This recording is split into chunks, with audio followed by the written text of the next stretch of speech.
So guys, कैसे हैं आप सब लोग। आशा करता हूँ सब लोग बहुत ही अच्छे होंगे। और बिना कोई भी टाइम वेस्ट करे सर शुरू करते हैं आज हमारा लेक्चर नंबर 4।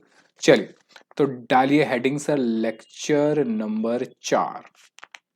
और लेक्चर नंबर 4 करने से पहले मैं आपको लेक्चर नंबर 3 को एक बार थोड़ा सा रिवाइज कराना चाहूंगा, क्योंकि मुझे पता है कि आप बहुत अच्छे बच्चे हो और आप पढ़ के तो आए नहीं होंगे। आइए, तो सर हमने जो शुरू करा था अपना चैप्टर नंबर 2 शुरू करा था, जिसमें हमने पढ़ा था अपना रेजिडेंशियल स्टेटस। और रेजिडेंशियल स्टेटस में मैंने आपको बताया था कि सर रेजिडेंशियल स्टेटस हमें देखना पड़ता है इसलिए क्योंकि सर जो हमारे रेजिडेंट होंगे इंडिया में, उनसे हम उनकी इनकम पे टैक्स चार्ज करेंगे। यानी अगर मैं सिंपल भाषा में कहूं तो सर एक पर्सन दो जगह से इनकम कमाएगा, एक इंडिया की इनकम और एक इंडिया की बाहर की इनकम। तो रेजिडेंशियल स्टेटस के ऊपर डिपेंड करता है, रेजिडेंशियल स्टेटस के ऊपर डिपेंड करता है कि भाई इंडियन इनकम तो इंडिया में टैक्स होगी ही होगी। उसके अलावा जो फॉरेन इनकम अगर कोई कमा रहा है तो क्या वो इंडिया में टैक्स होगी या नहीं होगी, that depends upon that individual residential status. और मैंने आपको यह भी बताया था कि रेजिडेंशियल स्टेटस हर साल यानी हर प्रीवियस ईयर का अलग अलग निकालना होता है। मैंने आपको एग्जांपल दिया था कि एक प्लेयर है जो कि इंडिया में आके खेल रहा है और 120 दिन रहता है, तो ये 120 दिन अगर रहता है तो इंडिया का नॉन रेजिडेंट है। और इसके ऊपर जो टैक्स लगेगा, जो इंडियन इनकम ये कमाएगा उस पर टैक्स लगेगा। और इंडिया की बाहर की इनकम मतलब फॉरेन इनकम अगर इसको कोई होती है तो उस पर इंडिया में टैक्स नहीं लिया जाएगा। वहीं दूसरी ओर मैंने एग्जांपल लिया था कि एक और क्रिकेटर है ब्रेटली, वो इंडिया में आके खेलता है और इंडिया में 200 दिन से ज्यादा रहता है, तो इसका मतलब ये इंडिया का रेजिडेंट बन जाता है। और अगर इंडिया का रेजिडेंट बन गया तो फिर इसकी इंडिया की इनकम और फॉरेन की इनकम भी टैक्स हो जाएगी। लेकिन इसके भी कुछ एक्सेप्शन है, यानी इसमें भी हमें आगे चीजें पढ़नी है। चलिए, तो इतनी मोटी मोटी बात समझ आई हमें। फिर मैंने आपको यह बताया था कि कब माना जाएगा, यानी वो कंडीशंस क्या होंगी जब उसको रेजिडेंट माना जाएगा और कब उसको रेजिडेंट नहीं मतलब नॉन रेजिडेंट माना जाएगा। तो इसके लिए मैंने आपको बताया था कि एक मैंने चार्ट बनवाया था। मैंने कहा था इंडिविजुअल एचयूएफ के लिए अलग और अदर पर्सन यानी कि कंपनी एओपी बीओआई इनके लिए अलग। अगर कोई भी इंडिविजुअल या एचयूएफ है, कभी कोई भी इंडिविजुअल या एचयूएफ है, उसके लिए आप देखोगे तो या तो वो प्रीवियस ईयर में रेजिडेंट होगा या नॉन रेजिडेंट होगा या डीम्ड रेजिडेंट होगा। क्या होगा, रेजिडेंट होगा, नॉन रेजिडेंट या डीम रेजिडेंट। अगर वो रेजिडेंट बन जाता है तो हम चेक देखेंगे कि क्या वो ऑर्डिनरी और रेजिडेंट है। अगर वो रेजिडेंट बन जाता है इंडिविजुअल तो हम देखेंगे आगे कि वो ऑर्डिनरी है या नहीं है। ठीक है, या तो ऑर्डिनरी होगा या नॉट ऑर्डिनरी। और तीसरा है डीम। तो इसलिए यहां पे मेरे पास तीन केसेस बने। केस वन जहां पे मैं ये चेक करूंगा कि वो रेजिडेंट है या नहीं है। केस टू, जब वो रेजिडेंट बन जाएगा तो चेक करूंगा कि ऑर्डिनरी है या नॉट ऑर्डिनरी है। और केस तीन जहां पे मैं ये देखूंगा कि वो डीम्ड रेजिडेंट तो नहीं है। फिर उसके बाद हमारा सेकंड पार्ट होगा अदर पर्सन के लिए, मतलब कंपनी बीओआई। इनके लिए सिंपल होता है, या तो ये रेजिडेंट होते हैं या फिर ये नॉन रेजिडेंट होते हैं। ठीक है, इनके लिए कोई ऑर्डिनरी नॉट ऑर्डिनरी नहीं होता है, वो सिर्फ इंडिविजुअल एचयूएफ के लिए होता है। फिर मैंने आपको कंडीशन बताई पहले केस ए कि कब माना जाएगा प्रीवियस ईयर में कि ये रेजिडेंट है या नॉन रेजिडेंट है। तो मैंने आपको बताया था कि सबसे पहले दो कंडीशन है। तो पहली कंडीशन ये है कि सर प्रीवियस ईयर में उसका स्टे 182 डेज या उससे ज्यादा का होना चाहिए। अगर ये कंडीशन फुलफिल हो गई तो वो सीधा उस साल क्या बन जाएगा, रेजिडेंट बन जाएगा। क्या बन जाएगा सर, रेजिडेंट बन जाएगा। आगे देखिए सीए साहब, अगर वो अगर वो अच्छा पहली कंडीशन पूरी नहीं हुई, देखिए यहां देखिए, अगर वो पहली कंडीशन पूरी नहीं करता है तो दूसरी कंडीशन पे आएंगे सर। दूसरी कंडीशन ये कहती है, दूसरी कंडीशन में एक्चुअली दो पार्ट हैं, पार्ट ए और पार्ट बी। पार्ट ए ये कहता है कि उसका जो स्टे है पिछले प्रीवियस ईयर में, मतलब जो हमारा प्रीवियस ईयर है रिलेवेंट प्रीवियस ईयर, उसका स्टे एक तो 60 डेज से ज्यादा होना चाहिए, 60 डेज या उससे ज्यादा होना चाहिए, 60 डेज या उससे ज्यादा। उसके साथ साथ हम उस प्रीवियस ईयर को छोड़ के उससे पिछले 4 प्रीवियस ईयर देखेंगे। यहां देखिए उस प्रीवियस ईयर को छोड़ के उससे पिछले 4 प्रीवियस ईयर देखेंगे। और उस पिछले 4 प्रीवियस ईयर में उसका स्टे 365 डेज या उससे ज्यादा का होना चाहिए। 365 डेज या उससे ज्यादा का होना चाहिए। और अगर ये दोनों कंडीशन पूरी नहीं होती, यानी पहली कंडीशन भी फेल कि 182 डेज या उससे ज्यादा नहीं है, यानी 181 डेज या उससे कम रहता है, और दूसरी कंडीशन भी फेल, तो उस केस में वो बन जाएगा नॉन रेजिडेंट। क्या बन जाएगा? Non resident. ठीक है, तो मैंने आपको कहा था आपको ये वाली कंडीशन याद रखने की जरूरत नहीं है, आपको रेजिडेंट वाली कंडीशन याद रखने की जरूरत है कि वो रेजिडेंट कब बनेगा। तो जब वो रेजिडेंट बनने की कंडीशन पूरी नहीं कर पाएगा तो automatically he will become the non resident individual. इसके बेस पे मैंने आपको एक क्वेश्चन भी कराया था। आई होप आपने ये क्वेश्चन एक बार ढंग से समझ लिया होगा। अब हम आगे की बात करेंगे। ठीक है, आइए लेक्चर नंबर 3 में हम अब आगे की बात करेंगे। चलिए देखिए जरा, तो मैंने जैसे एग्जांपल लिया था कि भैया एक क्रिकेटर है और ये खेलने के लिए आया है, तो जो इनकम टैक्स ऑफिसर है वो कहेगा कि भैया पहले मुझे आपका क्या चेक करना पड़ेगा, प्रीवियस ईयर में रेजिडेंशियल स्टेटस चेक करना पड़ेगा। ठीक है, फिर हम आपसे टैक्स लेंगे। तो रेजिडेंशियल स्टेटस में मैंने आपको क्या बताया जरा देखिए, या तो वो इंडिविजुअल रेजिडेंट होगा, रेजिडेंट में फिर क्या बनेगा, या तो ऑर्डिनरी या नॉट ऑर्डिनरी। तो ये रेजिडेंट बन गया लेकिन कौन सा बना, ऑर्डिनरी। फिर रेजिडेंट बन गया लेकिन कौन सा बना, नॉट ऑर्डिनरी। तो रेजिडेंट के दो पार्ट, इंडिविजुअल एचयूएफ की बात हो रही है, याद रखना। इंडिविजुअल और एचयूएफ के अंदर, इंडिविजुअल और एचयूएफ के अंदर या तो वो रेजिडेंट बनेगा, और रेजिडेंट बन गया तो दो हिस्से कि ऑर्डिनरी है या नॉट ऑर्डिनरी। ठीक है, फिर उसके बाद अगर वो दोनों कंडीशन पूरी नहीं करता तो क्या बन जाता है, नॉन रेजिडेंट। तो ये कंडीशन थी हमारी। ठीक है, अगर ये दोनों कंडीशन पूरी नहीं करता तो क्या बनता है, नॉन रेजिडेंट। और एक और नया इसमें सेक्शन डाला है डीम्ड रेजिडेंट का, वो हम पढ़ेंगे क्या है डीम्ड रेजिडेंट। ठीक है, तो अभी तो हम ये बात मान के चलते हैं कि रेजिडेंट के बारे में पढ़ रहे हैं। ठीक है, चलिए अच्छा, क्वेश्चन नंबर 1 देखिए जरा, क्वेश्चन से शुरू करते हैं। कह रहा है कि ब्रेट ली एक ऑस्ट्रेलियन क्रिकेटर है। ब्रेट ली कौन है, एक ऑस्ट्रेलियन क्रिकेटर है। Player visit to India for 100 days in every financial year. हर फाइनेंशियल ईयर में कितने दिन आता है, 100 दिन आता है, आईपीएल खेल के चला जाता है। और कह रहा है this has been his practice for the last 10 years, पिछले 10 सालों में हमेशा ऐसे ही चलता रहा। तो सबसे पहले कह रहा है फाइंड आउट द रेजिडेंशियल, ये residential residential residential status for the assessment year. Assessment year में बात कर रहा है, समझो जरा, असेसमेंट ईयर में बात कर रहा है। कह रहा है असेसमेंट ईयर है 25-26। एक बात बताओ, मैं असेसमेंट ईयर में देखता हूं या फाइनेंशियल ईयर में देखता हूं, मतलब प्रीवियस ईयर में देखता हूं। सर हम जो क्वेश्चन करते हैं या हम जो भी चीज करते हैं हम प्रीवियस ईयर में करते हैं, पर इनकम टैक्स जो लिखता है वो उसको असेसमेंट ईयर में लिखता है। आइए जरा क्वेश्चन नंबर 1 की बात कर रहा हूं मैं, मेरी बात समझिए। उसने कहा एक पर्सन है ब्रेटली, ये कहां पे रहता है सर, ये ऑस्ट्रेलिया में रहता है, लेकिन ये इंडिया आता है और हर साल इंडिया आता है। और इंडिया में कितने दिन रहता है, 100 दिन ये रहता है एवरी ईयर, एवरी ईयर। और ये ऐसा कितने सालों से कर रहा है सर, ये ऐसा 10 सालों से कर रहा है। ऐसे कितने सालों से कर रहा है, 10 सालों से कर रहा है। अब हमारा जो रिलेवेंट रिलेवेंट असेसमेंट ईयर उसने क्वेश्चन में दे रखा है, तो रिलेवेंट असेसमेंट ईयर कौन सा दिया हुआ है सर, रिलेवेंट असेसमेंट ईयर अगर आप देखें तो इसने दिया है 25-26। पर क्या मुझे ये असेसमेंट ईयर के लिए निकालना होता है, नहीं सर, मुझे तो प्रीवियस ईयर के लिए निकालना होता है। तो असेसमेंट ईयर है 25-26, तो मेरा प्रीवियस ईयर क्या हो गया सर, इससे पहले वाला, असेसमेंट ईयर से पहले वाला प्रीवियस ईयर होता है, तो मेरा प्रीवियस ईयर हो गया 24-25। तो मेरे लिए कौन सा है सर, प्रीवियस ईयर 24-25। यानी कि आपको यह बताना है कि ये ब्रेटली जो है, ये ब्रेटली जो है 24-25 प्रीवियस ईयर में क्या रेजिडेंट होगा या नॉन रेजिडेंट होगा। ठीक है, तो सर वही कंडीशन बताओ मुझे, सोल्यूशन अगर मैं बात करूं, मैंने वैसे आपको इसको लिखना सिखा दिया था एग्जाम में कैसे लिखना है प्रॉपर, पर अब मैं प्रॉपर नहीं लिखूंगा, अब मैं सीधा कंडीशन पे बात करूंगा। तो सर हमारे पास जो कंडीशन थी रेजिडेंट बनाने की इंडिविजुअल के लिए और एचएफ के लिए, वो दो दो थी। एक तो थी कि उसका स्टे मोर देन या इक्वल टू होना चाहिए 182 डेज ड्यूरिंग प्रीवियस ईयर। मुझे बताओ इसका स्टे कितना रहा सर, इसका जो स्टे रहा हर साल वो 100 डेज का रहा। कितने का रहा, 100 डेज का, क्योंकि उसने क्वेश्चन में यही कहा। तो इसका मतलब मेरी जो पहली वाली कंडीशन पिट गई। ठीक है, देखिए मेरे दोस्तों, पहली वाली कंडीशन पिट गई। पहली वाली कंडीशन में क्या रहा था, 182 डेज या उससे ज्यादा, तो पहली कंडीशन तो पिट गई।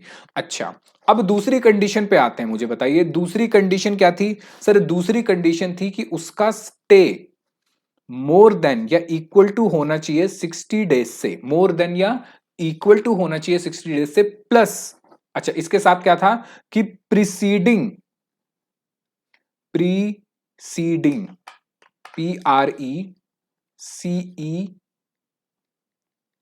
PRECEDING, प्रीसीडिंग 4 प्रीवियस ईयर में उसका स्टे कितना होना चाहिए सर? 4 प्रीवियस ईयर में उसका stay greater than and equal to होना चाहिए 1 साल, मतलब 365 डेज। तो अब मुझे दूसरी कंडीशन देखनी है, जरा आओ, जरा दूसरी कंडीशन देखनी है सर। वैसे यहां पे देख के पता चल रहा है कि दूसरी कंडीशन पूरी हो गई है। तो सर दूसरी कंडीशन में तो पहले तो प्रीवियस ईयर की बात करूं सर, प्रीवियस ईयर में स्टे कितना है उसका? सर प्रीवियस ईयर में स्टे है उसका 100 डेज, यानी कि ये तो पूरा हो गया। ठीक है, इसके साथ साथ इसके दो पार्ट हैं, पहला पार्ट कंप्लीट हो गया, दूसरा पार्ट क्या है? एंड का मतलब दोनों कंडीशन साथ में पूरी होनी चाहिए। तो दूसरा पार्ट है कि उसका पिछले 4 साल में, अब बताओ 4 साल से पहले चलते हैं, मतलब 4 साल में चलते हैं, तो ये 24-25 हो गया। तो 24-25 से पहले कौन सा होगा सर? 24-25 से पहले होगा 23-24, फिर 22-23, फिर 21-22 और 20-21। और ये कितने दिन रहा हर साल? कह रहा है कि हर साल 100-100 दिन रहा। तो मुझे 4 साल देखने हैं, 4 साल में कितने दिन हो गए सर? 400 दिन रहा। इसका मतलब सर दूसरी कंडीशन भी पूरी हो गई। सर यहां पे इस वाली कंडीशन के अकॉर्डिंग इसका प्रीवियस ईयर में स्टे 60 डेज या उससे ज्यादा का होना चाहिए, जो कि हो रहा है क्योंकि 100 डेज है। दूसरा दूसरी कंडीशन साथ वाली कि इसका प्रीसीडिंग 4 इयर्स में, दोस्तों प्रीसीडिंग 4 इयर्स में 365 डेज या उससे ज्यादा का होना चाहिए क्या? स्टे। तो मैंने 4 साल पहले गया, यानी कौन सा मेरा प्रीवियस ईयर था? 24-25। 24-25 से पीछे जाओ, 4 साल पीछे जाओ, 23-24, 22-23, 21-22। तो यहां मैंने टोटल करा तो कितने दिन हो गए सर? 100 डेज, 400 डेज होते हैं। तो अगर 400 डेज होते हैं तो इसका मतलब ये क्या बन गया सर? दोनों कंडीशन पूरी हो गई, इसका मतलब ये रेजिडेंट बन गया। तो हम यहां लिख देंगे, जो मेरा पार्ट नंबर ए है इसमें इसने पूछा, सिंस मिस्टर, क्या नाम है इसका? ब्रेटली। हाँ, since mister Brett Lee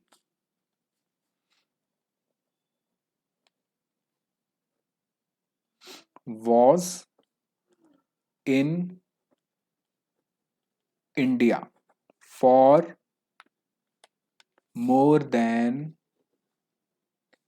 60 days during previous year 24-25, and उसके साथ में his stay for 4 preceding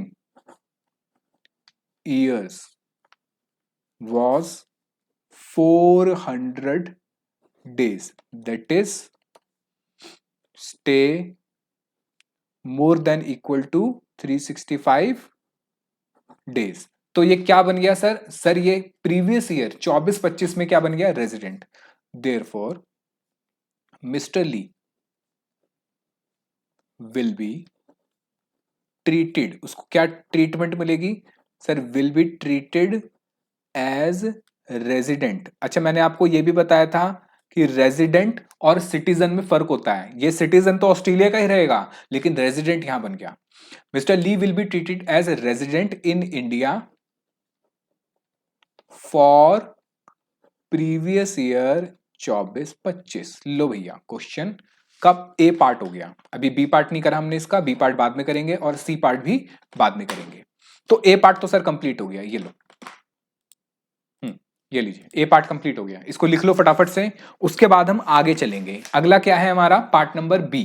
part number B में क्या है सर? हमें यह तो पता चल गया कि इंडिविजुअल कब रेजिडेंट होगा, कब नॉन रेजिडेंट होगा। लेकिन अगर वो रेजिडेंट हो जाता है, अगर वो रेजिडेंट हो जाता है तो उसके भी दो पार्ट, कि क्या वो ऑर्डिनरी है या नॉट ऑर्डिनरी है। समझिए, क्या वो ऑर्डिनरी है या नॉट ऑर्डिनरी। आइए, तो मेरे साथ साथ लिखना शुरू करेंगे part number B. For individual and HUF. ठीक है, तो इसमें आप लिखेंगे एक क्वेश्चन। लिखिए क्वेश्चन।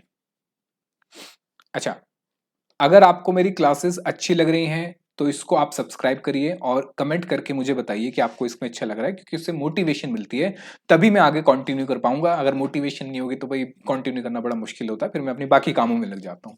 ठीक है, तो कमेंट करके जरूर बताइएगा और सब्सक्राइब करिएगा। चलिए, तो व्हेन लिखिए, इंडिविजुअल, याद है इंडिविजुअल जीता जागता इंसान, और एचयूएफ ये दोनों के लिए है, विल बिकम क्या सर, अगर वो रेजिडेंट बन जाता है तो रेजिडेंट बनने के बाद दो पार्ट, या तो वो ऑर्डिनरी रेजिडेंट होगा और क्या होगा, नॉट ऑर्डिनरी। तो मैं पहले तो ये बताता हूं आपको कि भाई ऐसा कर क्यों रखा है। एक्चुअली हमारी जो सरकार है, इसको लिख लो पहले, एक्चुअली हमारी जो गवर्नमेंट है वो टैक्स बटोरना चाहती है। वो कहता है यहां से भी मिल जाए, वहां से भी मिल जाए, सब जगह से पैसा पैसा मिल जाए। तो इसलिए उन्होंने ऐसा बनाया कि भाई इंडिविजुअल या एचयूएफ अगर रेजिडेंट बन जाता है तो कब वो ऑर्डिनरी होगा और कब वो नॉट ऑर्डिनरी की कंडीशन में आएगा। ठीक है, चलिए, तो सबसे पहले तो भाई ऐसा क्यों करा गया, फिर समझेंगे ऐसा होता क्यों है, मतलब ऑर्डिनरी और नॉट ऑर्डिनरी क्यों बांटा हुआ है, पहले तो ये समझते हैं। लिखिए कि अगर कोई इंडिविजुअल है, आंसर लिखिए,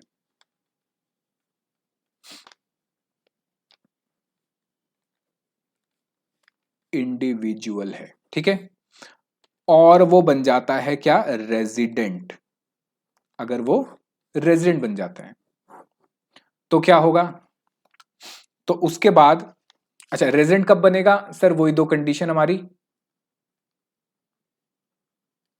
ठीक है, कौन सी condition, stay more than equal to 182 days, और अगर ये कंडीशन पूरी नहीं होती तो stay more than equal to 60 days, plus stay more than equal to 365 days for previous year. ठीक है, शॉर्टकट में लिख दिया। अच्छा, अगर वो रेजिडेंट बन जाता है तो फिर उसके दो हिस्से, या तो वो क्या होगा, रेजिडेंट बट ऑर्डिनरी, रेजिडेंट तो होगा लेकिन ऑर्डिनरी, ऑर्डिनरी रेजिडेंट, रेजिडेंट होगा बट ऑर्डिनरी रेजिडेंट, जिसको हम प्यार से कहेंगे ROR। क्या कहेंगे, ROR। क्या इतनी बात समझ आई आपको कि सिंपल बात है सर, रेजिडेंट बनने की कंडीशन दो है, स्टे 182 डेज उससे ज्यादा, और अगर वो कंडीशन पूरी नहीं हो रही तो स्टे 60 डेज उससे ज्यादा, और पिछले 4 सालों में स्टे 365 दिन या उससे ज्यादा। अगर वो रेजिडेंट बन गया तो आपको चेक करना पड़ेगा कि क्या वो ऑर्डिनरी है या वो नॉट ऑर्डिनरी है। तो या तो वो बनेगा रेजिडेंट बट ऑर्डिनरी, या वो बनेगा resident but not ordinary resident. इसको हम प्यार से कहेंगे RNOR, या मैं इसको NOR भी कह दूंगा। इसको मैं कह दूंगा ROR और इसको कह दूंगा NOR। ठीक है, अब सर ऐसा क्यों हुआ, समझो जरा। क्योंकि हमारी गवर्नमेंट चाहती है पैसा बटोरना। ठीक है, देखो इसको बनाया उसने कि अगर वो ऑर्डिनरी रेजिडेंट बन गया, अगर वो क्या बन गया, ऑर्डिनरी रेजिडेंट, समझिए मेरी बात, तो उसकी आंखें लाल हो जाएंगी। ये बेचारा इंसान जो है ये रहता है, मान लेते हैं कनाडा में, ठीक है, और कभी कभार ये इंडिया आता था, और हमारी गवर्नमेंट ने इसको ऑर्डिनरी रेजिडेंट बना दिया, रेजिडेंट बना दिया, और क्या बना दिया, ऑर्डिनरी रेजिडेंट। इसका नाम था लेट सपोज चांद, या चंदर नाम था। क्या नाम था, चंदर। चंदर आया इंडिया में और हमने इसको क्या बना दिया, रेजिडेंट और ऑर्डिनरी रेजिडेंट बना दिया। अब इसकी इनकम है, ये इंडिया में ज्यादा इनकम नहीं कमाता, इसकी ज्यादातर इनकम कहां से, कनाडा से। कनाडा में काम करता है, वहीं इसके प्रॉपर्टीज भी है, रेंट भी आता है, और जॉब भी करता है, इसका बिजनेस भी है, खूब अच्छा खासा कनाडा से इसको पैसा मिलता है। इंडिया में ये आता है और इंडिया में क्या बन गया, रेजिडेंट बन गया, और कौन सा, ऑर्डिनरी। अब जरा समझो, ऐसा होने से इसके साथ क्या दिक्कत होगी सर, इसकी ग्लोबल इनकम ग्लोबल इनकम का मतलब हो गया सर, देखिए इंडियन इनकम तो इंडिया में टैक्स है, डिफॉल्ट है कि इंडिया से कमाई हुई इनकम पे इंडिया में टैक्स पे करेगा। ग्लोबल इनकम हो गया इंडियन एंड फॉरेन इनकम, यानी कि इसकी कनाडा वाली इनकम पे भी इंडिया में टैक्स लग जाएगा। लिखिए will be taxable in India. ठीक है, मतलब सर मतलब ये हुआ शॉर्टकट में, और हिंदी में अगर मैं लिखना चाहूं तो मैं लिखूंगा पूरे पूरे वर्ल्ड की इनकम पे इंडिया में टैक्स देना होगा। यानी चाहे इसने सैलरी कमाई हुई हो कनाडा से, बिजनेस की इनकम हो कनाडा की, रेंटल इनकम हो ऑल ओवर द वर्ल्ड कहीं की भी, उन सब को जोड़ के इसको किस पे टैक्स करेंगे, हम इंडिया में टैक्स करेंगे। इसलिए मैंने आपसे कहा कि ये बेचारा खून के आंसू रोने लग जाएगा कि भाई ये तो मेरे साथ बड़ी जाती हो गई। मैं कनाडा के अंदर काम करता हूं, आपने मुझे ROR बना दिया, ऑर्डिनरी रेजिडेंट बना दिया, तो मेरी सारी इनकम पे आप इंडिया में टैक्स ले लोगे। हमने कहा हाँ, क्योंकि आप इंडिया में रहते हो, भले ही आपको इनकम कहीं से भी आ रही हो, पर आप इंडिया में स्टे कर रहे हो, इंडिया का हवा पानी जो भी है कंज्यूम कर रहे हो, तो हम इंडिया में आपको क्या बना देंगे, रेजिडेंट बना देंगे, और ऑर्डिनरी वाला बनाएंगे। और ऑर्डिनरी बनते ही मामूली हो गए आप हमारे लिए। लेकिन इनकम मामूली नहीं हुई, नाम मामूली है पर इनकम मामूली नहीं है। इनकम तो आपकी जितनी भी है सारी इंडिया में टैक्स हो जाएगी। यानी आप समझो जैसे आप हो, मैं हूं, हम इंडिया में ही रहते हैं 182 डेज सर, हम तो पूरे साल भर इंडिया में रहते हैं, तो हम तो क्या है, इंडिया के रेजिडेंट। अच्छा, क्या हम ऑर्डिनरी हैं? हाँ सर, हम ऑर्डिनरी रेजिडेंट भी हैं। अच्छा, ऑर्डिनरी कब बनेंगे वो मैं भी बताता हूं। लेकिन मेरी अगर कोई इनकम होती है, लेट सपोज मैं कहता हूं कि मेरा एक क्लाइंट है जो कि यूएस में है, अब मैंने उसको कोई कंसल्टेंसी दी, अब मैं इंडिया में रहता हूं, इंडिया का रेजिडेंट है, पर वो इनकम मुझे डॉलर्स में मिल रही है, तो वो जो फॉरेन की इनकम है मेरी, उस पे भी इंडिया में ही टैक्स लगेगा, उस पे भी इंडिया में टैक्स लगेगा। लेकिन अब यहां मेरी बात समझो, थोड़ा सा एक प्रैक्टिकल पॉइंट बता रहा हूं, आपके एग्जाम के पॉइंट ऑफ व्यू से, एग्जाम के पॉइंट ऑफ व्यू से रिलेटेड नहीं है, फिर भी आपको बता रहा हूं प्रैक्टिकल पॉइंट ऑफ व्यू। होता क्या है प्रैक्टिकली, जैसे ये है कनाडा, ठीक है, और ये है इंडिया। अब भाई इंडिया ने तो अपना कानून बना दिया कि भाई आपकी कनाडा वाली इनकम और इंडिया वाली इनकम जितनी भी है, हम उस पर टैक्स लगा देंगे अगर आप ROR बन गए, यानी ऑर्डिनरी बन गए, ऑर्डिनरी वाले बन गए। लेकिन सर समझो, क्या कनाडा में टैक्स नहीं लगता होगा? बिल्कुल कनाडा में भी टैक्स लगता होगा।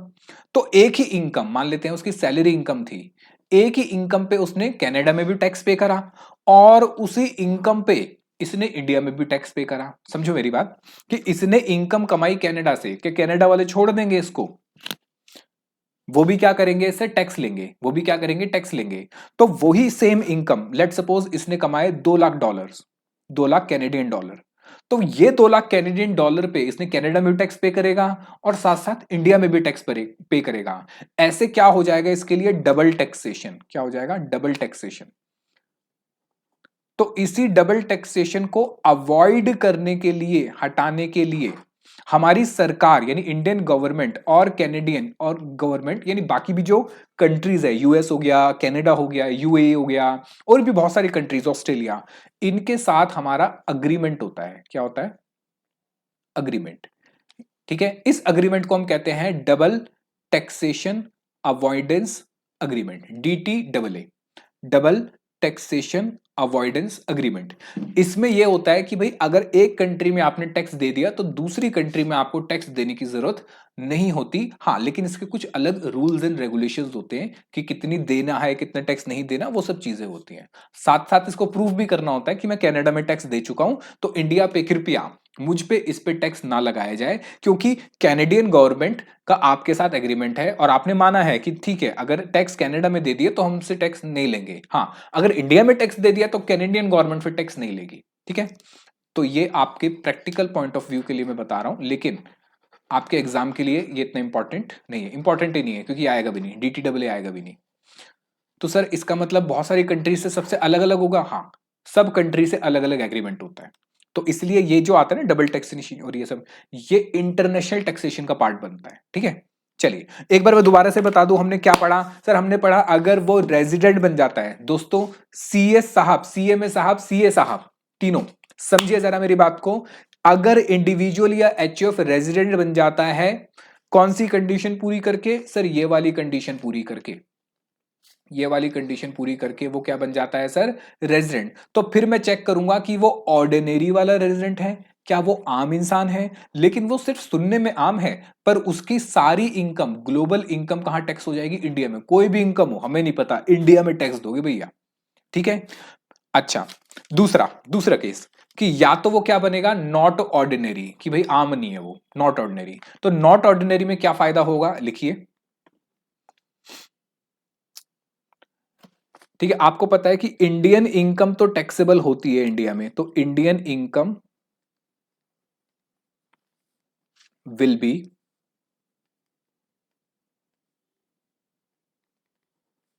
Taxable in India. ये तो हमें पता है सर, इंडियन इनकम जो है वो तो इंडिया में टैक्स होगी, चाहे कोई भी हो, नॉन रेजिडेंट ही क्यों ना हो। इंडिया से कमाई हुई इनकम डिफॉल्ट है कि इंडिया में टैक्सेबल होगी। ठीक है, प्लस क्या इसकी जो फॉरेन इनकम है, जैसे फॉरेन इनकम, जैसे इसको सैलरी मिल रही थी चंदर को, जैसे कि सैलरी फ्रॉम कनाडा, इसको कनाडा से सैलरी मिल रही थी, क्या ये टैक्स होगी? नहीं सर, ये टैक्स नहीं होगी, नॉट टैक्सेबल।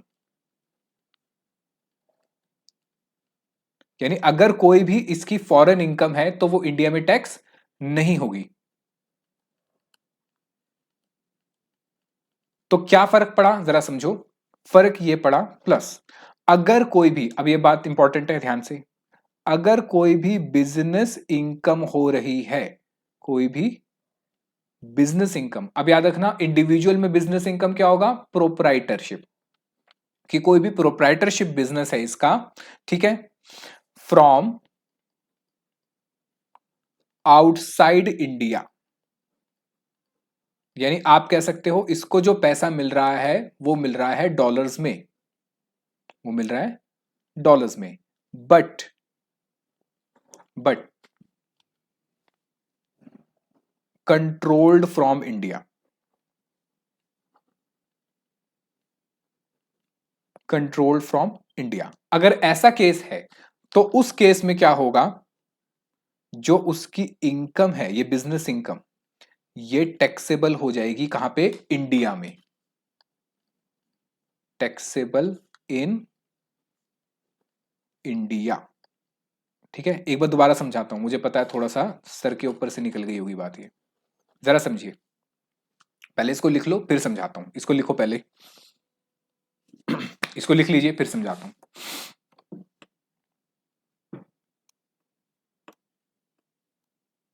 लिख लिया? देखो जरा, मैं कहता हूं कि ये दो भाई हैं, एक है चंदर और एक है रमेश।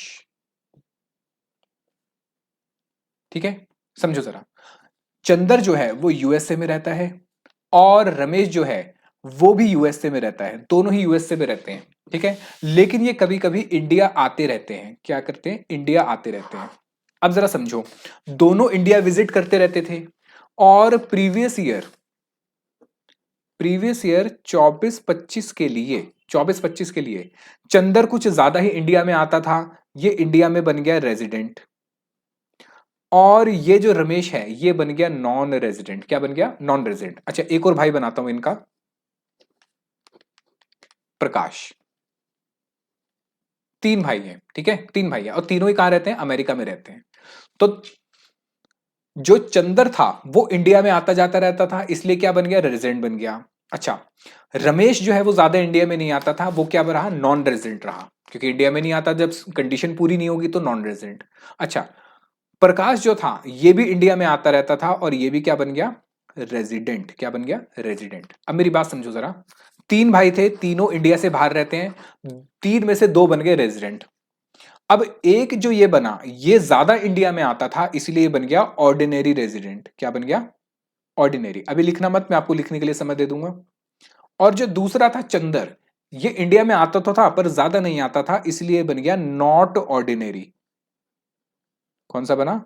Not ordinary. और ये तो नॉन रेजिडेंट रहा। तो अब जरा समझो, जरा समझो। तीन भाई थे, कौन कौन सर? एक प्रकाश, चंदर, और क्या था? रमेश। अब इनकी इनकम की बात करते हैं। टैक्सेबल, ठीक है।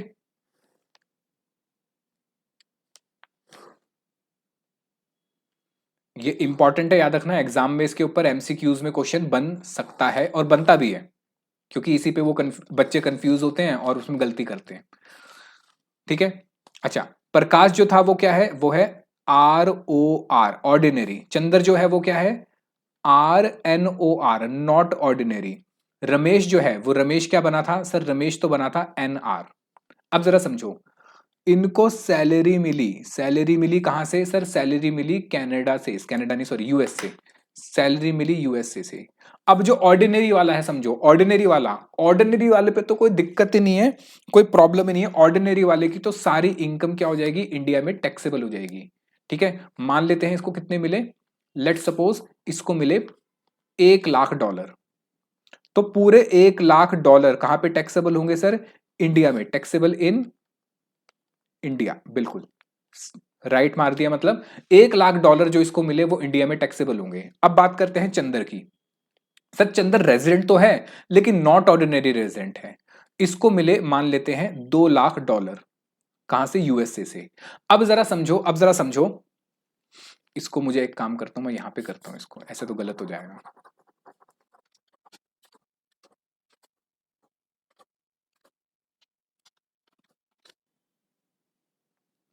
इसको ऐसे लिखेंगे, टैक्स, टैक्स, टैक्स। भाई राइट हुआ तो टैक्स इंडिया में। अब मैंने आपसे कहा, समझो जरा, कि चंदर जो प्रकाश था, प्रकाश तो भाई ऑर्डिनरी रहा, तो ऑर्डिनरी वाले का तो इंडिया में टैक्स लगेगा। अब बात करते हैं चंदर की। चंदर क्या रहा सर? चंदर रेजिडेंट तो है पर नॉट ऑर्डिनरी है।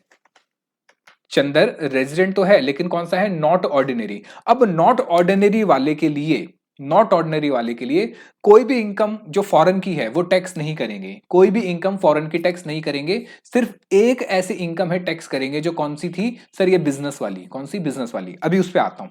अच्छा, रमेश तो सर नॉन रेजिडेंट है, तो नॉन रेजिडेंट से तो हम पूछेंगे ही नहीं, हम उसको बोलेंगे भाई फॉरेन की इनकम है, हम इंडिया में टैक्स नहीं करेंगे। अच्छा, उसके अलावा मान लेते हैं रेंट मिला इनको। कहां से रेंट मिला? इंडिया की कोई प्रॉपर्टी थी वहां से रेंट मिला, ठीक है। और ये तो रुपीज में मिलेगा। मान लेते हैं 5 लाख रुपए इसको मिले। सर ये तो ऑर्डिनरी था, प्रकाश तो ऑर्डिनरी था, ऑर्डिनरी वाले को तो देखना ही नहीं है, इसकी तो सारी इनकम इंडिया में टैक्स हो जाएंगी। उसके बाद दूसरा चंदर, सर चंदर को भी प्रॉपर्टी से रेंट मिला। कितना रेंट मिला इसको? 60,000 रुपए रेंट मिला।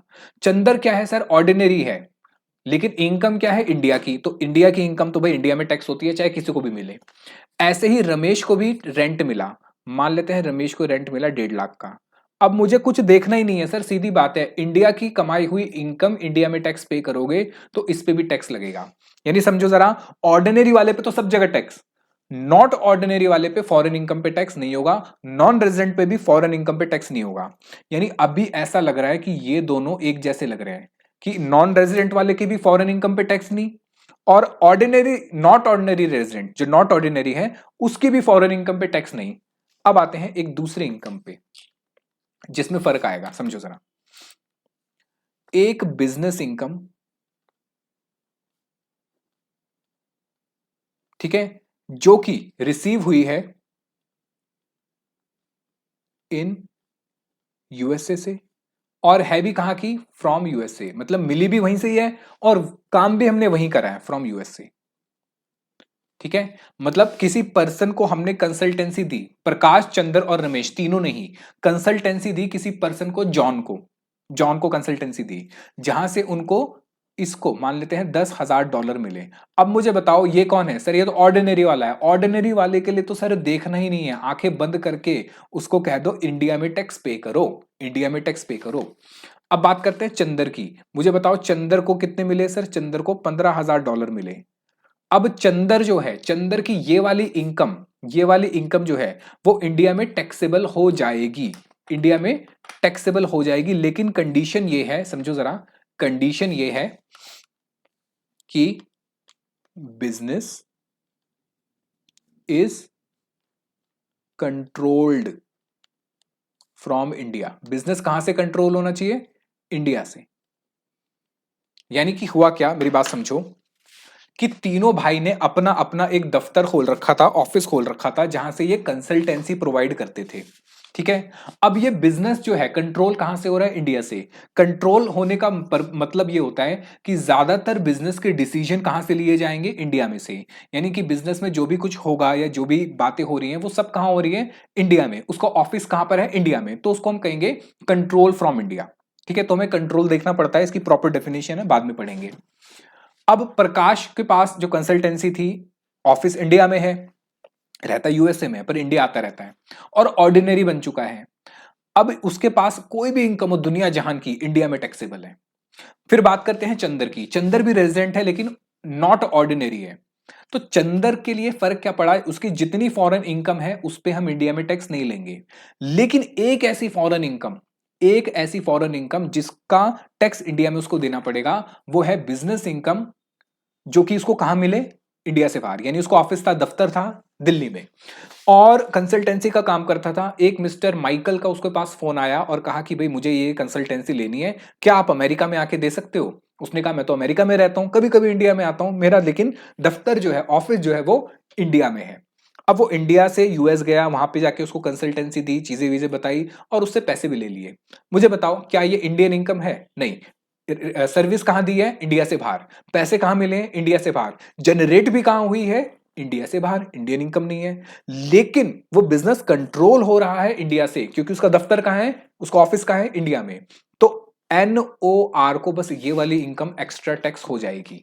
वहीं तीसरी ओर रमेश की बात करते हैं। रमेश का ऑफिस भी नहीं है इंडिया में।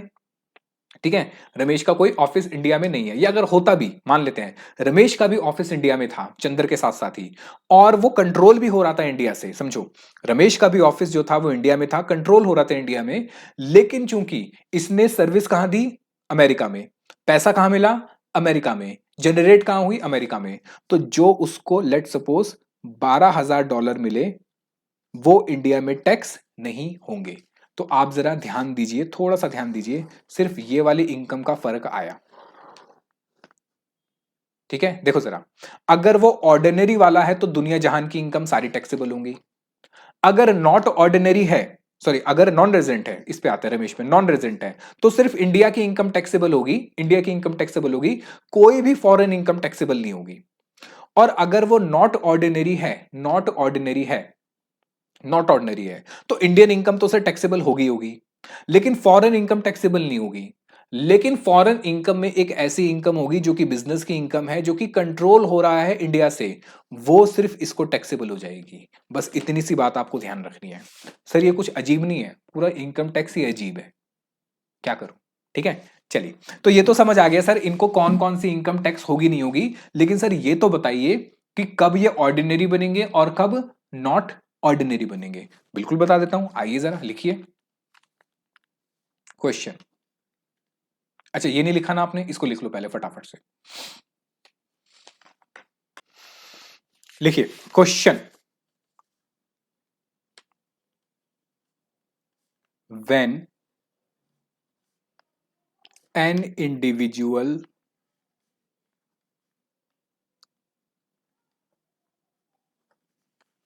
a resident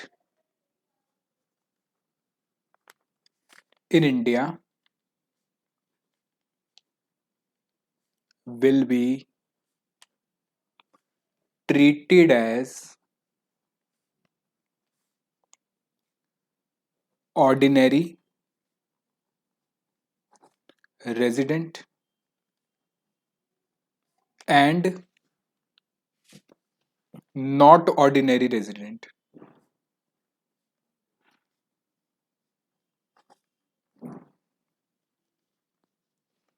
ठीक है। तो कौन कौन सी ऐसी कंडीशंस हैं जब वो ऑर्डिनरी बनेगा या नॉट ऑर्डिनरी, दोनों में से एक ही बनेगा, तो मुझे एक ही याद करनी है, मैं ऑर्डिनरी की याद कर लूंगा।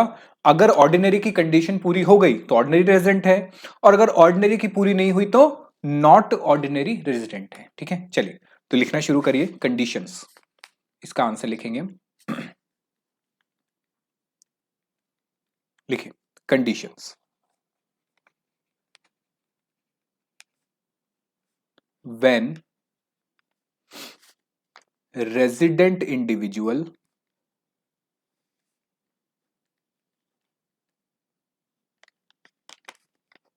when resident individual becomes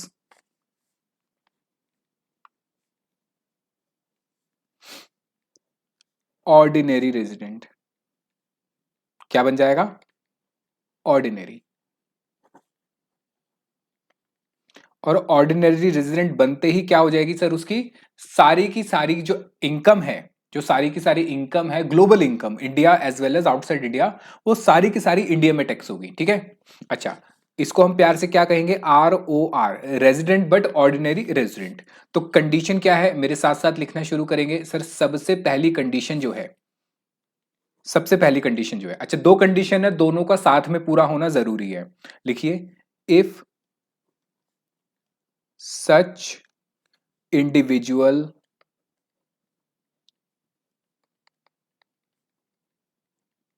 if such individual resident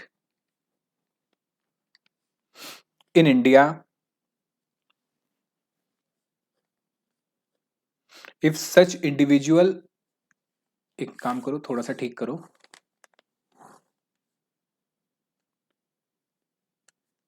if such individual is आएगा यहां पे, is resident in India at least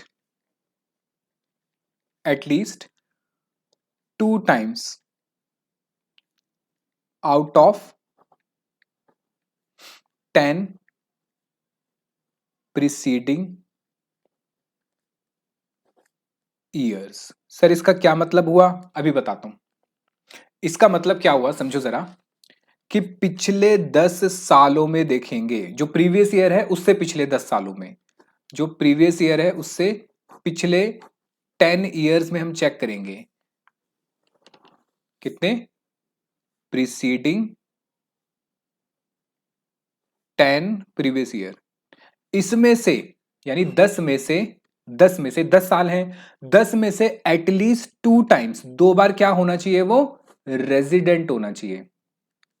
10 में से 2 बार क्या होना चाहिए? रेजिडेंट होना चाहिए। तो पहली कंडीशन तो ये है कि भाई सबसे पहले इंडिविजुअल प्रीवियस ईयर में क्या बनेगा? या तो रेजिडेंट या नॉन रेजिडेंट। अब वो रेजिडेंट बन गया, तो रेजिडेंट बनने के बाद, रेजिडेंट बनने के बाद क्या वो ऑर्डिनरी है या नॉट ऑर्डिनरी? तो ऑर्डिनरी अगर वो बनेगा तो कंडीशन ये है, ऑर्डिनरी बनने की कंडीशन ये है, दो कंडीशन है। पहली कंडीशन ये है कि पिछले 10 सालों में कम से कम 2 बार क्या हो? वो रेजिडेंट हो। पिछले 10 सालों में कम से कम 2 बार क्या हो? रेजिडेंट हो। तो मैंने इंग्लिश में लिखा है, if such individual is resident in India at least 2 times out of 10 preceding years. तो इसको आप अपनी लैंग्वेज में लिख लेना, वैसे मैंने बहुत इजी करके लिख दिया है। ठीक है, कि भैया पिछले 10 सालों में कम से कम 2 बार क्या होना चाहिए? वो रेजिडेंट होना चाहिए। एंड का मतलब ये कंडीशन भी साथ में पूरी होनी चाहिए। लिखिए कंडीशन, तो ये पहला था, अब लिखिए पॉइंट नंबर 2, दूसरी कंडीशन, ही या his stay is more than और equal to, more than or equal to 730 days in India during 7 preceding years। Sir मतलब ये हुआ, समझो जरा, कि पहले तो हम ये देखेंगे कि पिछले 10 सालों में, पिछले 10 सालों में कम से कम 2 बार रेजिडेंट बन जाए, एक तो ये कंडीशन पूरी होनी चाहिए। उसके साथ साथ अब पिछले 7 साल जाएंगे, अब 10 साल नहीं जाएंगे, कितने साल जाएंगे? 7 ईयर्स। कितने साल जाएंगे? 7 ईयर्स। यानी कि प्रीवियस ईयर से पीछे के 7 ईयर्स, यानी कि प्रीसीडिंग प्रीसीडिंग 7 ईयर्स में क्या होना चाहिए सर? उसका जो स्टे टोटल मिला के स्टे इक्वल टू या ज्यादा होना चाहिए 730 डेज से। अच्छा, ये 730 कहां से आया? ये आया 365 का दुगना, 365 का दुगना। ठीक है, अब आप समझिए 365 मल्टीप्लाई बाय 2 कितना होता है? 730। तो उसने क्या करा, लॉ मेकर ने क्या करा, देखो उसने इस दो को लिया, उसने कहा 10 सालों में, 10 सालों में 2 बार क्या होना चाहिए? रेजिडेंट। 10 सालों में 2 बार होना चाहिए रेजिडेंट, एंड मतलब साथ में, साथ में पूरी होनी चाहिए, यानी ये कंडीशन साथ में पूरी होनी चाहिए। ठीक है, दूसरी कंडीशन क्या है सर? देखो 10 में से 2 बार रेजिडेंट होना चाहिए। दूसरी कंडीशन, अब पिछले 7 साल जाओ, 10 नहीं 7 साल जाओ, 7 साल में कब कितनी बार उसका स्टे होना चाहिए? टोटल स्टे जो है, टोटल स्टे 7 सालों में उसका जो टोटल स्टे है वो कितना होना चाहिए? 730 डेज या उससे ज्यादा। अब 730 कैसे आया? क्योंकि सर उसने देखो यहां कहा ना कि 2 बार क्या होना चाहिए? रेजिडेंट। तो उसने 2 को लिया कि 2 बार रेजिडेंट मान के चल रहा हूं कि पूरे साल इंडिया में था, तो एक साल इंडिया में रहा 365, दूसरे साल भी इंडिया में रहा 365, लेकिन इस बार उसने ईयर कितने कर दिए? 7 कर दिए। ईयर कितने कर दिए? 7। कि पिछले 7 ईयर्स में, पिछले 7 ईयर्स में उसका स्टे कितना होना चाहिए? 365 इंटू 2 मतलब 730 डेज। तो अगर मैं इसको आपको शॉर्टकट में लिखवाऊं तो शॉर्टकट में कुछ ऐसे होगा कि ये जो इंडिविजुअल है, सबसे पहले तो चेक होगा कि भाई प्रीवियस ईयर में, प्रीवियस ईयर में ये रेजिडेंट है या नहीं है। ठीक है, यस और नो। अगर वो यस हो जाता है कि वो रेजिडेंट हो जाता है, अच्छा नो बन गया तो, नो बन गया तो सर नॉन रेजिडेंट हो गया, सीधी बात है। अगर नो हो गया तो क्या हो गया? Non resident. अच्छा, अगर वो रेजिडेंट बन जाता है तो या तो वो क्या रहेगा सर? या तो वो ROR होगा, मतलब रेजिडेंट बट ऑर्डिनरी रेजिडेंट, दुनिया जहान की इनकम इंडिया में टैक्सेबल, या फिर वो बनेगा resident but not ordinary resident. अब resident but not ordinary resident में क्या है सर? इंडियन इनकम तो सबके लिए टैक्सेबल है, फॉरेन इनकम टैक्सेबल नहीं है इसके लिए। एक इनकम बस इसके लिए टैक्सेबल है जो कंट्रोल हो रही है इंडिया से, बिजनेस इनकम होनी चाहिए, याद रखना, बिजनेस इनकम है कंट्रोल हो रही है इंडिया से, वो इसके लिए टैक्सेबल है। अच्छा, अब ये ROR कब बनेगा? देखो, जब ऑर्डिनरी कब बनेगा? ऑर्डिनरी ये बनेगा 10 प्रीसीडिंग प्रीवियस ईयर में, 10 प्रीसीडिंग प्रीवियस ईयर में ये 10/2 क्या होना चाहिए? रेजिडेंट। ठीक है, प्लस प्लस मतलब दूसरी कंडीशन भी साथ में ही है। दूसरी कंडीशन है कि 7 प्रीसीडिंग ईयर में, 7 प्रीसीडिंग प्रीवियस ईयर्स में, 7 प्रीसीडिंग प्रीवियस ईयर्स में उसका जो स्टे है वो ज्यादा होना चाहिए या इक्वल टू होना चाहिए 370 डेज से। ठीक है, अब इसको आप लिख लो, यहां से लिख लो, कंडीशंस जो मैंने बताई थी यहां से लिख लो। सर हम तो साथ साथ ही लिख रहे थे, नहीं साथ साथ नहीं लिखना था, मैं आपको टाइम दूंगा लिखने का, अब आप लिख लीजिए इसको, पॉज करके लिख लीजिए, ज्यादा बेटर है, टाइम बचेगा आपका भी, मतलब मेरा टाइम बचेगा। तो मैं एक काम करता हूं, आगे चलता हूं, मैं ये एक बार आपको ये स्क्रीन दिखा देता हूं ताकि आप इसको पॉज करके लिख सको।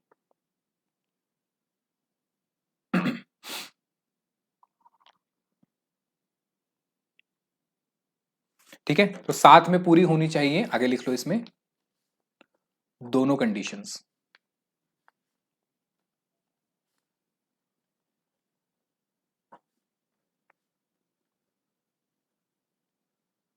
ठीक है, साथ में पूरी होनी चाहिए दोनों कंडीशंस।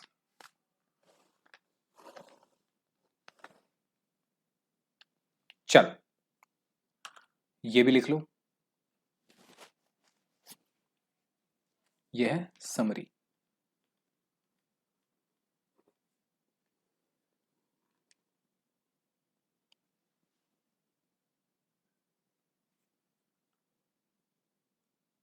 ठीक है, अच्छा लिख लो, ये लिख लिया। अगर ये दोनों कंडीशन सेटिस्फाई नहीं होती तो वो क्या बन जाएगा, रेजिडेंट बट ऑर्डिनरी रेजिडेंट। यानी अगर मैं इसका उल्टा करूं तो मैं कहूंगा कि 10 प्रीसीडिंग प्रीवियस ईयर में, 10 प्रीसीडिंग प्रीवियस ईयर में वो क्या हो सर, 10 में से एक बार क्या हो, रेजिडेंट, 10 में से एक बार रेजिडेंट हो, प्लस उसका जो स्टे है वो लेस देन और इक्वल टू होना चाहिए। ठीक है, वैसे लेस देन ही होना चाहिए, इक्वल टू नहीं होगा, लेस देन होना चाहिए 730 डेज से, ड्यूरिंग 7 प्रीसीडिंग प्रीवियस ईयर। अब आपको याद क्या रखना है, आपको ये कंडीशन याद रखनी है, आपको दूसरी वाली कंडीशन याद रखने की जरूरत नहीं है। अच्छा, मैं एक मजे की बात बताऊं, लॉ में, इनकम टैक्स लॉ में ये लिखा हुआ है, लॉ में है ना एनओआर की कंडीशन लिखी है, आरओआर की नहीं लिखी हुई। लेकिन अगर मैं एनओआर से पढ़ता हूं ना तो उल्टा लगता है, तो इसलिए हम कैसे पढ़ते हैं, हम आरओआर की कंडीशन पढ़ते हैं कि भाई ये दो कंडीशन है तो आरओआर होगा, ऑर्डिनरी होगा। ये दोनों कंडीशन में से एक भी पूरी नहीं हुई क्योंकि दोनों साथ साथ हैं, दोनों ये एक कंडीशन के दो पार्ट हैं, तो ये अगर दोनों कंडीशन साथ में पूरी होती है तो क्या बन जाएगा, ऑर्डिनरी। और अगर एक भी कंडीशन पूरी नहीं हुई तो क्या बन जाएगा, नॉट ऑर्डिनरी। बस इतनी सी बात है, ठीक है। चलिए अब लिखना शुरू करिए, नोट, नोट लिखिए, एनी इंडिविजुअल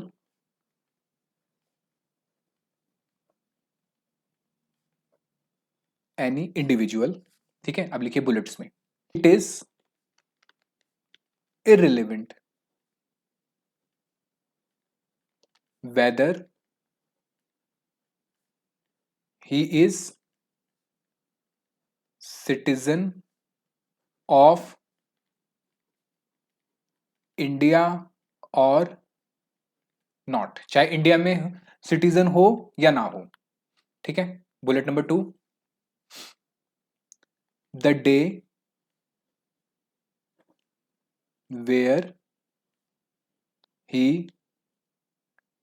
अराइव्स और लीव्स, यानी जब आएगा या जाएगा from India, will be counted as stay in India। यानी जिस दिन वो आया या जिस दिन वो गया वो दिन भी काउंट होगा कि वो इंडिया में ही था, ठीक है। लिखिए नेक्स्ट, स्टे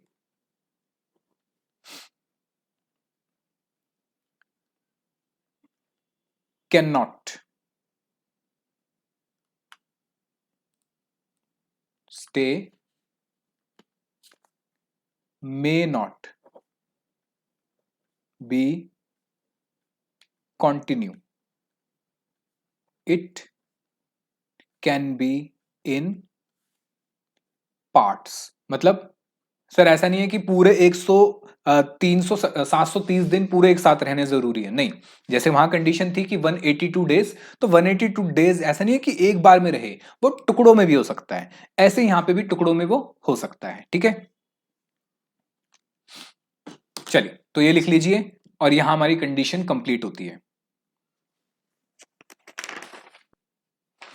आइए इसके बेस पे करेंगे हम क्वेश्चन नंबर 2। चलिए मेरे साथ साथ पढ़ना शुरू करेंगे। अभी क्वेश्चन नंबर 1 के दो पार्ट हमने छोड़े हुए हैं, याद रखना, ये वाला पार्ट और ये वाला पार्ट हमने छोड़ा हुआ है। ए तो कर लिया था, बी और सी छोड़ा हुआ है। क्वेश्चन नंबर 2 ये रहा, कह रहा है कि मिस्टर ए एक इंडियन सिटीजन है जो कि मुंबई में रहता है 1950 से मुंबई में रहता है। ही लेफ्ट फॉर चाइना, कह रहा है चाइना के लिए चला गया 1 जुलाई 2020 को। क्यों गया हमें नहीं पता, पर चाइना चला गया, 1 जुलाई 2020 को गया। एंड कम बैक ऑन 7 अगस्त, और 7 अगस्त को वो वापस आया, 7 अगस्त 2025 को वापस आया। हमें उसका रेजिडेंशियल स्टेटस निकालना है for the assessment year, assessment year 26-27। तो हमारा प्रीवियस ईयर क्या हो गया सर, प्रीवियस ईयर इससे पुराना वाला 25-26, हमारा प्रीवियस ईयर क्या हो गया सर, 25-26। चलिए आइए मेरे साथ साथ। तो सर हम बात कर रहे हैं एक पर्सन की जो कि इंडिया का ही था, इसीलिए इंडिया में रहता था शुरुआत से। हम बात कर रहे हैं हमारा प्रीवियस ईयर कब है सर अगर हम प्रीवियस ईयर की बात करें तो प्रीवियस ईयर है मेरा 25-26, क्योंकि असेसमेंट ईयर उसने बताया 26-27 का। ठीक है। अच्छा, अब वो कह रहा है कि मुंबई में रहता था कब, 1950 से, और वो चला गया, कब चला गया? तो प्रीवियस ईयर 25-26 के अंदर, ये हमारा प्रीवियस ईयर है। तो हुआ क्या इसमें, ये कब गया सर? ये गया 1 जुलाई 2020 को, यानी मुझे कुछ पीछे जाना पड़ेगा। आइए हम थोड़ा पीछे चलते हैं। मैं बात कर रहा हूं, यहां से करते हैं। कब की बात हो रही है सर? ये बात हो रही है 1 जुलाई 2020 की। ठीक है, लो, तो ये हो गया सर 1 जुलाई 2020, 1/7/20 को। क्या हुआ सर? ये इंडिया छोड़ के चला गया, लेफ्ट इंडिया। ठीक है, और कहा गया? चाइना चला गया, हमें कोई मतलब नहीं है। फिर कह रहा है वापस कब आया? 7 अगस्त 2025। अब मुझे बताओ 7 अगस्त 2025 कब पड़ेगा? सर ये हमारे प्रीवियस ईयर में पड़ेगा। 7 अगस्त को आया, अच्छा 1 जुलाई को गया था, 1 जुलाई को गया था, और 7 अगस्त को ये रिटर्न हुआ। ठीक है, चलिए, तो ये कहानी है अभी तक की कि इस टाइम पे गया। अच्छा, ये वाला कौन सा प्रीवियस ईयर होगा सर? ये हो गया मेरा 20-21 का। ठीक है, चलिए, अब सबसे पहली कंडीशन सर, सबसे पहली कंडीशन ये होगी कि ये रेजिडेंट है या नहीं है, ये देखना है।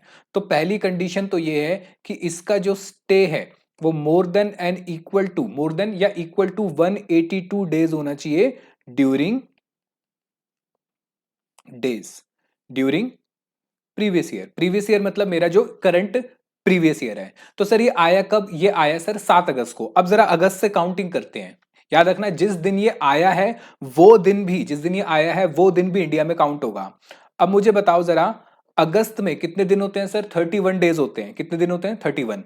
ये कितने दिन रहा? ये 7 तारीख को आया, तो 7वां दिन भी काउंट होगा। तो 7 अगस्त से कितने दिन होते हैं सर? ये हो जाएंगे आपके 25 दिन।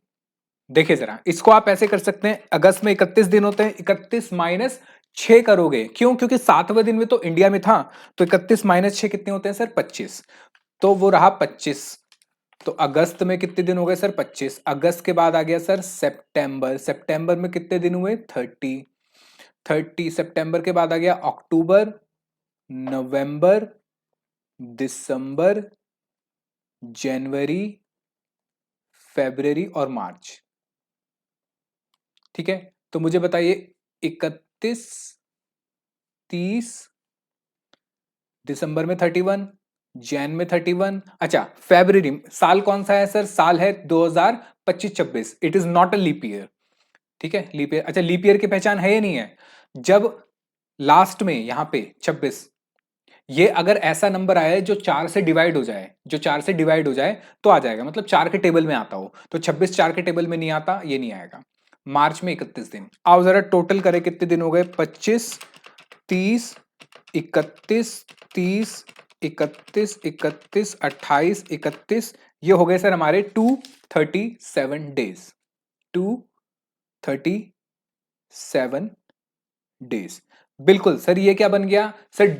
पहली ही कंडीशन से क्या बन गया? ये रेजिडेंट बन गया। तो हम लिख देंगे therefore he is a resident in India for previous year 25-26, for previous year 25-26।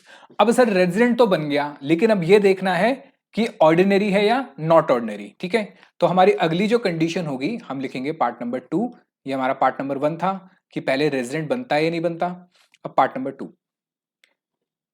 Check whether he is ordinary, क्योंकि ऑर्डिनरी हुआ तो दुनिया जहान की इनकम इंडिया में टैक्स हो जाएगी, और नॉट ऑर्डिनरी हुआ तो फॉरेन इनकम सारी हम छोड़ देंगे, इंडियन इनकम टैक्स करेंगे, लेकिन बिजनेस वाली इनकम जो कि कंट्रोल फ्रॉम इंडिया है वो टैक्स करेंगे अगर नॉट ऑर्डिनरी हुआ। तो check whether he is ordinary or not ordinary resident. Check करेंगे कि ऑर्डिनरी है या नॉट ऑर्डिनरी रेजिडेंट है। उसकी कंडीशन क्या थी जरा चेक करके बताओ। अभी अभी आपने देखी कंडीशन क्या थी सर? कंडीशन थी, दो कंडीशन थी, दोनों साथ में पूरी होनी चाहिए कि भाई 10 previous year, preceding previous year, 10 preceding previous year में से कम 2 बार 2 टाइम्स क्या होना चाहिए वो रेजिडेंट। एक तो ये कंडीशन। तो चलो एक काम करते हैं, पहली कंडीशन पहले चेक कर लेते हैं। जरा चेक करो, 10 साल पीछे चलते हैं। तो प्रीवियस ईयर कौन सा है सर हमारा? हमारा प्रीवियस ईयर है 25-26। तो 25-26 से अब पीछे चलो, 25-26 से सर पीछे गए तो आया 24-25। अब जरा यहां से आ जाओ, 23, 22, 21, 20, 19,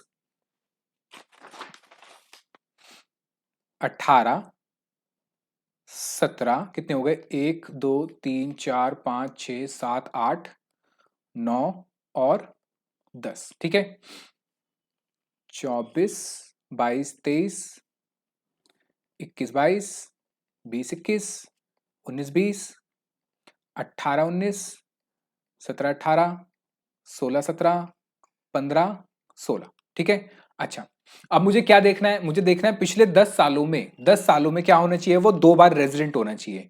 आओ जरा चेक करते हैं। तो ये तो मेरे प्रीवियस ईयर्स हो गए।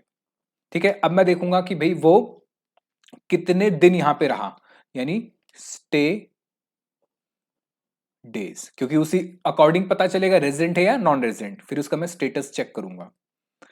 अब मुझे बताइए जरा, वो कब चला गया इंडिया छोड़ के? सर वो चला गया था इस दिन पे। किस दिन पे? यहां पे 1/7/2020 को इंडिया छोड़ के चला गया। और इसके आगे सालों तक वो इंडिया में नहीं रहा। और वो आया कब वापस? 25-26 को। अब जरा मेरी बात समझिए, वो 1/7/2020 को इंडिया छोड़ के चला गया। ठीक है, तो इससे पहले वाले सालों में तो क्या था? वो इंडिया में ही रहता था। इससे पहले वाले सालों में तो क्या था वो? सर वो स्टे जो था वो कहां था इसका? इंडिया में। ठीक है, अच्छा तो सबसे पहले मैं काम करता हूं, ये 20-21 वाले की बात करता हूं। 20-21 वाले में वो कब गया इंडिया छोड़ के? 1 अगस्त को। तो अगस्त वाला दिन भी इंडिया में काउंट होगा। तो पहले मैं 20-21 वाले की बात करता हूं। तो मेरे साथ साथ समझते चलना, है बहुत इजी वैसे। हो सकता है आप में से कुछ लोग तो समझ भी गए हो। तो मैं बात कर रहा हूं सर 20-21 की। तो 20-21 में वो 1 अगस्त को गया, तो इसका मतलब मैं अप्रैल से काउंट करूंगा। अप्रैल में 30 दिन वो इंडिया में था। अप्रैल, मई, जून, जुलाई और अगस्त का एक दिन भी, क्योंकि जिस दिन छोड़ के गया है वो दिन भी इंडिया में काउंट होगा। तो 30, 31 और 1 कितने हो गए सर? 123 डेज। अप्रैल, मई, जून, जुलाई, अगस्त, 123 डेज। ठीक है, अच्छा फिर उसके बाद सर, इसके बाद तो वो इंडिया में रहा ही नहीं, तो इसका स्टे 0 रहा, 0 रहा, 0 रहा, 1 2 3 और 0, यानी यहां इसका स्टे 0 रहा। अच्छा इसके बाद, इससे पहले मतलब 20-21 को छोड़ने से पहले जब वो गया यहां पे लेफ्ट इंडिया। ठीक है, तो इन सब टाइम में क्या था? नॉट इन इंडिया, इंडिया में नहीं था वो। लेकिन इससे पहले यानी इस टाइम तक वो क्या था? He was in India. He was in India. अब मैं इस अगर साल की बात करूं, कौन सा? 20-21। तो 20-21 में कंडीशन क्या थी? पहली कंडीशन 182 डेज या उससे ज्यादा। तो सर 182 डेज तो यहां हुए नहीं, तो पहली कंडीशन फेल। दूसरी कंडीशन क्या थी? कि 60 डेज या उससे ज्यादा होने चाहिए। तो मुझे बताइए जरा, क्या 60 डेज या उससे ज्यादा हो रहे हैं? बिल्कुल। और फिर उसके साथ की कंडीशन थी कि पिछले 4 सालों में, अगर मैं यहां पे कहूं तो इंडिया में था तो पूरे 365 दिन ही इंडिया में था, क्योंकि पहले तो कभी इंडिया छोड़ के ये गया ही नहीं।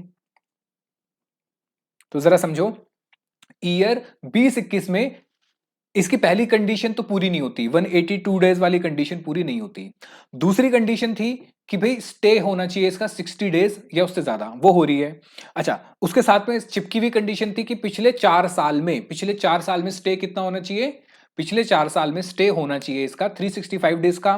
सर ये तो अगले, इससे पिछले वाले में ही हो रहा है, तो इसका मतलब ये यहां क्या बन गया? रेजिडेंट बन गया। और इससे पहले तो ये पूरे टाइम रहा, तो यहां भी रेजिडेंट, यहां भी रेजिडेंट, यहां भी रेजिडेंट, यहां भी और यहां भी, यानी सारे सालों में 20-21 से पहले 2021 और उससे पहले ये सब सालों में क्या रहा? रेजिडेंट। अच्छा, इसके बाद ये इंडिया में नहीं रहा, इसका कोई भी स्टे इंडिया में नहीं था, तो कंडीशन की कोई बात ही नहीं होती, ये नॉन रेजिडेंट रहा, नॉन रेजिडेंट रहा, नॉन रेजिडेंट और नॉन रेजिडेंट। ठीक है, अब कंडीशन क्या है?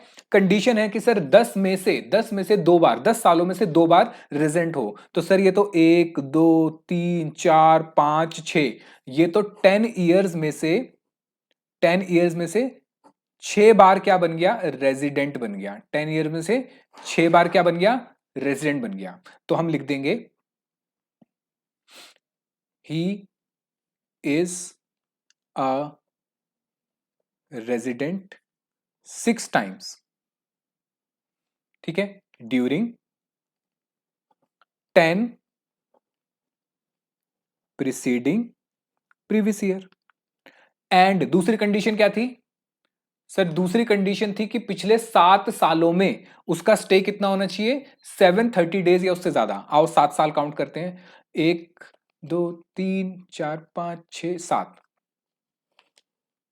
ये यहां तक के जरा इसके डेज काउंट करो, यहां तक के। तो सर ये डेज कितने होते हैं? अच्छा एक चीज और, एक गलती मत कर देना, ये 366 डेज होंगे। ठीक है, क्यों? क्योंकि सर वो है हमारा ये लीप ईयर। ठीक है, लीप ईयर है, तो यहाँ 366 डेज हो गए। तो ये हो गया कितना? ये हो गया 365 प्लस 366, 366 प्लस 365 प्लस ऊपर वाले 123 डेज, कितने हो गए सर? 854 हो गए, 854 डेज। कितने डेज हो गए सर? 854 डेज हो गए। बिल्कुल सर, ये वाली भी कंडीशन पूरी हो गई है। तो हम लिख देंगे एंड स्टे इज, कितना आया था? 854 days during 7 preceding previous year. तो दोनों कंडीशन सेटिस्फाई हो गई, तो क्या बन गया सर? ये बन गया resident and ordinary resident. Therefore he becomes a resident and ordinary resident. Resident तो बना, उसके साथ में क्या बना? Ordinary resident for previous year. हमारा प्रीवियस ईयर कौन सा था? 25-26। For the previous year 25-26। लो भाई, यहां पे ये क्वेश्चन कंप्लीट हो जाता है। मुझे बताओ यहां तक किसी को भी कोई समस्या, कोई परेशानी?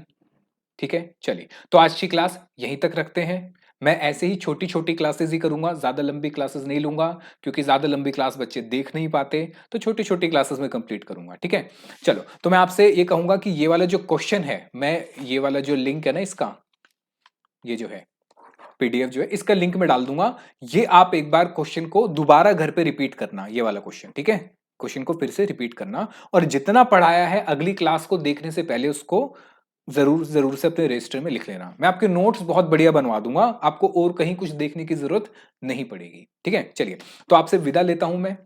अच्छा लगा हो तो कमेंट करके जरूर बताइएगा, अपने दोस्तों के साथ शेयर भी करिए, मोटिवेशन मिलती है। सब्सक्राइब करिए, और डेली तो मैं प्रॉमिस नहीं कर सकता, लेकिन मैं कोशिश करूंगा कि हफ्ते में कम से कम 2 से 3 क्लास, क्योंकि देखो डेली तो वैसे भी कहीं नहीं होती, ज्यादा से ज्यादा 3 क्लासेस ही होती हैं। तो मैं हफ्ते में मिनिमम 2 क्लासेस तो मैं देने का प्रॉमिस आपको करता हूं, कि 2 क्लासेस तो मैं जरूर जरूर से रिकॉर्ड करूंगा। लेकिन मैं आपसे ये चाहता हूं कि ज्यादा से ज्यादा मैं इस क्लासेस को शेयर करिए, ताकि और लोग भी इससे जुड़े, और हम अपना जो कोर्स है वो बहुत इजीली कर सके। और मैं आपसे ये भी कहूंगा कि एक ग्रुप बना लेना, या मैं बना लूंगा चलो व्हाट्सएप का, वहां पे हम अपने क्वायरीज भी डिस्कस कर लेंगे। ठीक है, चलिए तो तब तक के लिए मिलता हूं मैं आपसे अगली क्लास में। तब तक के लिए पढ़ते रहिए, खुश रहिए, एंजॉय करिए लाइफ को, ऐसे ही अच्छे अच्छे काम करिए, और बस पढ़ते रहिए, बोल के। ठीक है, चलिए मिलता हूं आपसे अगली क्लास में। तब तक के लिए बाय बाय, टेक केयर और जय हिंद। बाय।